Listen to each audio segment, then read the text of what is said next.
ఒక సంక్షేమ పథకము ప్రజల్లోకి వెళ్ళాలంటే మధ్యలో వారధిగా ఉండి పనిచేసేది ఒక క్యాన్సర్ పేషెంట్కు ట్రీట్మెంట్ ఏదో జరిగిందని చెప్పి ఆ వ్యక్తి డైరెక్ట్ డాక్టర్ మెడ మీద కత్తితో కోసేసి, ఇది ఒక ఉద్యోగం మీదనో ఒక శాఖకు సంబంధించిందో కాకుండా ఎక్కడ జరిగినా ఏ మారుమూల గ్రామంలో జరిగినా కూడా ఇది మొత్తము మన తెలంగాణ సమాజం మీద జరిగిన దాడిగానే భావించి వారందరినీ ఖచ్చితంగా వాళ్ళని శిక్షించాలి.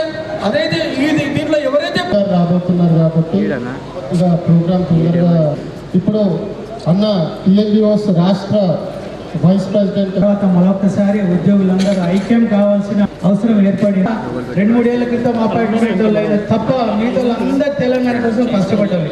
అలాంటి తెలంగాణ తెచ్చుకున్న తర్వాత ఈ బాధలేంది, ముఖ్యంగా మొన్న జరిగిన సంఘటన గురించి చెప్తా. రమణ గారు వినాలే, రెవెన్యూ వచ్చినప్పుడు మీరు ముందుండి పోరాడితే ప్రజలతోనే ఎక్కువ అనుసంధానం మీకే ఉంటుంది, బాధలు మీకే ఉంటుంది, అన్నీ మీకే ఉంటుంది. జేఏసీ ఏ పిలిపించినా మీరు ముందు వరుసలో ఉండి అన్ని రకాలుగా సోదరులు మాట్లాడుతున్న రవీంద్ర అన్న కూడా అన్నాడు 5 DL 6 DL అంటే సీఎం గారు వాస్తవానికి కళ్ళల్లో నీళ్ళు పెట్టిపోయి ఇప్పుడు మనకు ఇబ్బంది అవుతుంది అంటే ఉద్యోగులకు. కాబట్టి మనం సీఎం గారు కూడా ఒక మంచి స్టెప్ తీసుకున్నారు, కానీ ఇంకా తీసుకోవాలి. అక్కడ ఏమవుతుందంటే వాళ్ళు స్టెప్ తీసుకునే ముందు అక్కడ రైతులకు ముందు పెట్టి ఇలా ఆట ఆడింది ప్రతిపక్షం, రైతులు యువకులను పెట్టి ఆట ఆడింది. కాబట్టి ముఖ్యమంత్రి గారిని మళ్ళీ ధైర్యం చేసి ఎనీహావ్ లోపల వేసేస్తారు. అందరికీ బాగా టైట్గా పనిచేస్తుంది ప్రభుత్వం, ప్రభుత్వానికి శంకించవలసిన అవసరం లేదు. కానీ ముఖ్యమంత్రి మేము ఒకటే కోరుతున్నాం, ఈ సంఘటన ఎక్కడ జరగకూడదు. వీళ్ళందరి లోపలే అధ్యక్ష కార్యదర్శులకు మరి ప్రతినిధులకు అందరికీ కూడా మరొక చేస్తూ ఫ్యూచర్లో రెవెన్యూ అసోసియేషన్కి ఎప్పుడు కూడా మేము విన్నట్టుంటామని మాటిస్తూ కూడా టీఎన్జిఓస్ పక్షాన నమస్కారం తెలియజేస్తూ, ఏదైతే వికారాబాద్లో జరిగిన ఘటనకు నిరసనగా రాష్ట్ర జేఏసీ పక్షాన ఇచ్చిన కాల్కి ఇక్కడ మేము చేపట్టడం జరుగుతూ ఉంది. ఏదైతే అక్కడ గౌరవ కలెక్టర్, డిస్ట్రిక్ట్ మేజిస్ట్రేట్ గారి పైన కావచ్చు, అంతేకాకుండా ఇతర ఉద్యోగుల పైన రైతుల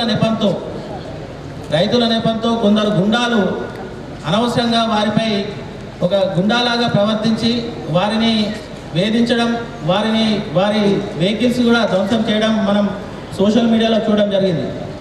అంటే ఒక జిల్లా అధికారి, జిల్లా మేజిస్ట్రేట్ అంటే మనకు అందరికీ కూడా ఒక తండ్రిలాగా, మరి ఆయనకే రక్ష లేనప్పుడు సామాన్య ఉద్యోగస్తులు, గ్రామ స్థాయిలో పనిచేసే ఉద్యోగులకు రక్షణ ఏ రకంగా దొరుకుతుందని చెప్పేసి మరి ప్రభుత్వాన్ని రెవెన్యూ డిపార్ట్మెంట్లో జరిగిన సంఘటన కావచ్చు, ఇలాంటివి పునరావృతం కాకుండానే జేఏసీ పక్షాన ఈ మూమెంట్ చేస్తూ ఉన్నారు. కాబట్టి దీనికి అందరూ కూడా అధిక సంఖ్యలో పాల్గొని దీన్ని సంఘటితం చేసి ఇంకోసారి ఏ ఒక్క ఉద్యోగి గ్రామ స్థాయిలో పనిచేసే ఆశా వర్కర్ నుంచి జిల్లా స్థాయిలో పనిచేసే ఐఏఎస్ ఆఫీసర్ దాకా అందరూ కూడా దీన్ని సంఘటితం చేసి ఏకీకృతమై మొత్తం ప్రజల్లోకి తీసుకెళ్లి ఉద్యోగస్తుల యొక్క మనోభావాలు దెబ్బతినకుండా చేయాల్సిన పని మన జేఏసీ పైన ఉంది. కాబట్టి దీన్ని మరొక్కసారి జేఏసీ మేము అందరం కూడా మళ్ళీ మీటింగ్ పెట్టుకొని దీనిపైన కార్యాచరణ, రాష్ట్ర జేఏసీ ఇచ్చే కార్యాచరణను మళ్ళీ ఎంప్లాయీస్లోకి తీసుకొస్తామని చెప్పేసి అందరికీ విన్నవించుకుంటూ, మరి ఇక్కడ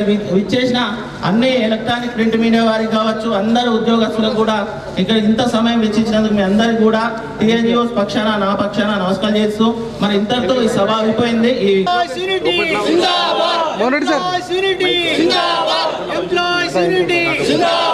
దోషులను కఠినంగా శిక్షించాలి.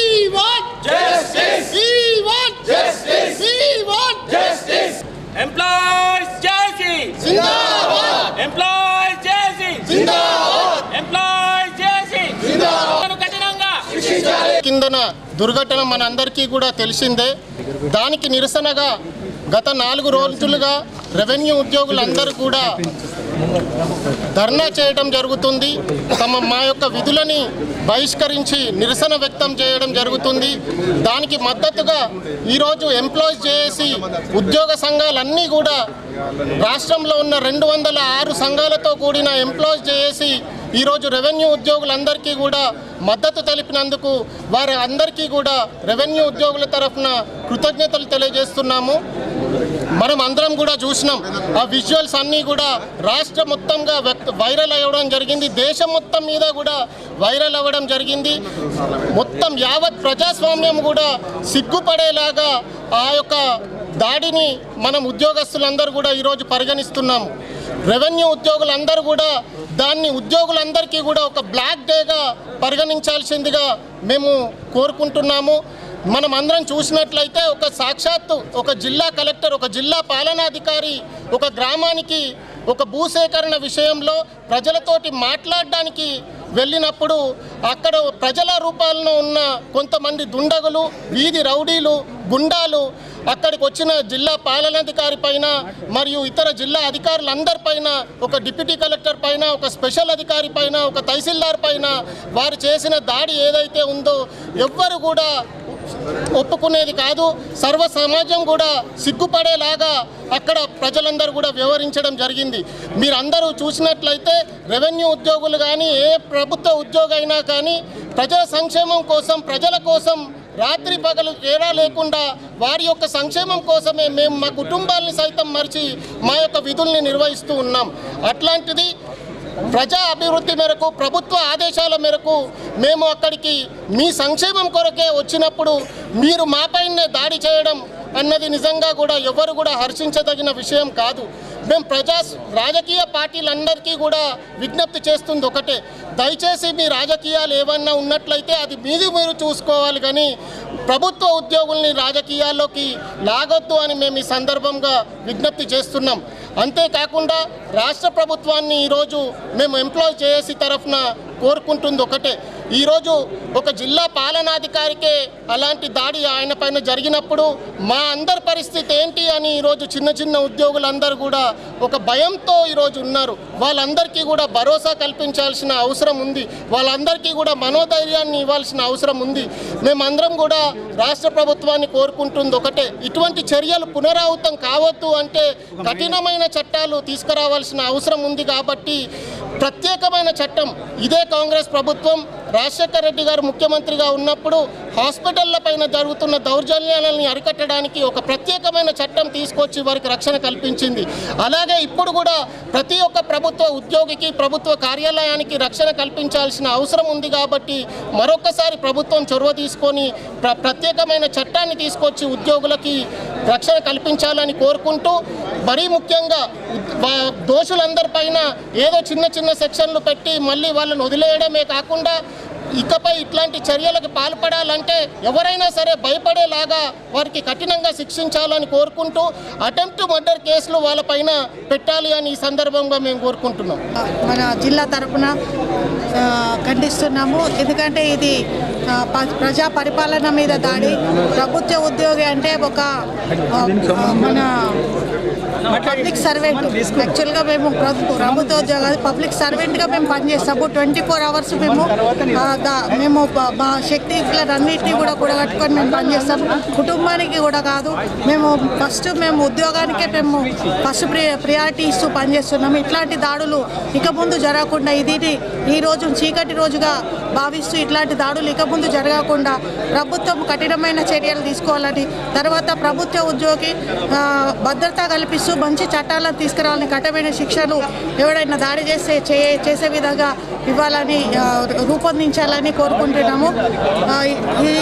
ఇట్లా ఉద్యోగుల మీద దాడిని తీవ్రంగా ఖండిస్తున్నాము. జిల్లాలో జరిగిన సంఘటనను నిజామాబాద్ జిల్లా జేఏసీ పక్షాన తీవ్రంగా ఖండిస్తూ, ఏదైతే దోషులు ఉన్నారో వాళ్ళు రైతులు కాదు, కిరాయి గుండాలని కూడా మరి డిఐజీ గారు కూడా డిక్లేర్ చేశాడు. కాబట్టి ఏ రాజకీయ పార్టీ ప్రోత్సహించినా ఉద్యోగుల పైన జరిగినటువంటి దాడిని మరి తీవ్రంగా పరిగణించి BNS 132, 121 ప్రకారము యావజ్జీవ కారాగార శిక్ష ఇవ్వాల్సిన అవసరం ఉంది.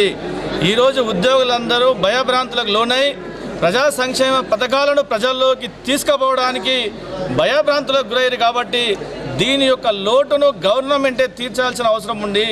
ప్రభుత్వ ఉద్యోగుల కంటే గవర్నమెంట్కు, ప్రభుత్వానికి, ప్రజలకు వారధులుగా పనిచేస్తారు. కాబట్టి మరి ఈ వారధులకే మరి ఇంత అన్యాయం జరిగితే మరి ప్రభుత్వం కూడా తీవ్రంగా ఖండించాలి, తీవ్రంగా పరిగణన తీసుకొని ఉద్యోగులకు రక్షణ కల్పించాలి.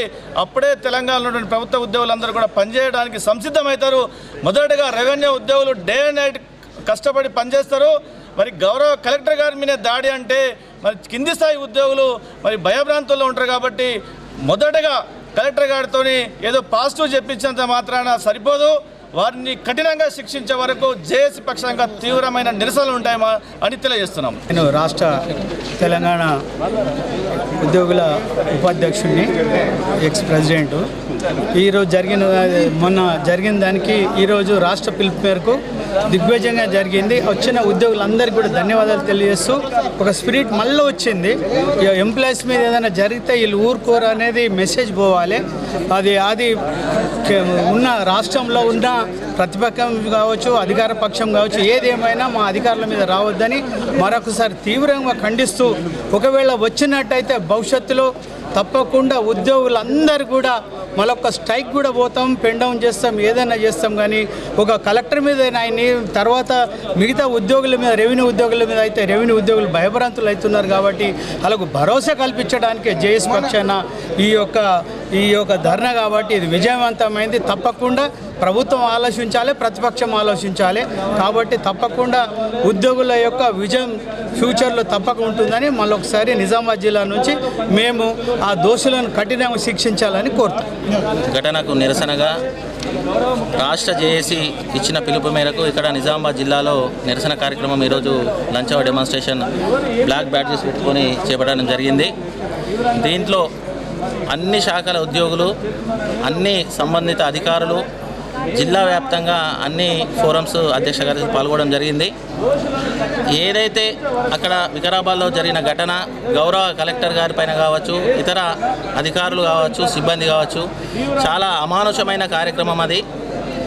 అక్కడ రైతుల నేపథ్యంలో, వాస్తవంగా నేను కూడా ఒక రైతు కుటుంబం నుంచి వచ్చినాను, రైతులు ఎప్పుడు కూడా అలాంటి ప్రొటెస్ట్ చేయరు. ఏదున్నా గౌరవ మంత్రివర్యులు కావచ్చు, గౌరవ కలెక్టర్ గారికి విన్నవించుకుంటారు తప్పితే రైతులు అలా దాడికి మాత్రం పాల్పడరు. రైతుల నేపథ్యంలో కొందరు పొలిటికల్ గుండాలు అక్కడ అధికారులను వేధించడం జరిగింది. ఇదే విషయాన్ని మేము రాష్ట్ర జేఏసీ పక్షాన తీవ్రంగా ఖండిస్తూ మరొకసారి పునరావృతం కాకుండా ఇప్పుడు ఏదైతే దోషులు ఉన్నారో వారిని కఠినంగా శిక్షించి అధికారులకు కానీ సిబ్బందికి అందరికీ కూడా గవర్నమెంట్ తోడ్పడుతుంది, వారి యొక్క మనోభావాలను దెబ్బతీయకుండా చూస్తుందని చెప్పేసి మా జేఏసీ పక్షాన మీ ద్వారా గవర్నమెంట్కు విన్నవించుకుంటున్నాం. Thank you.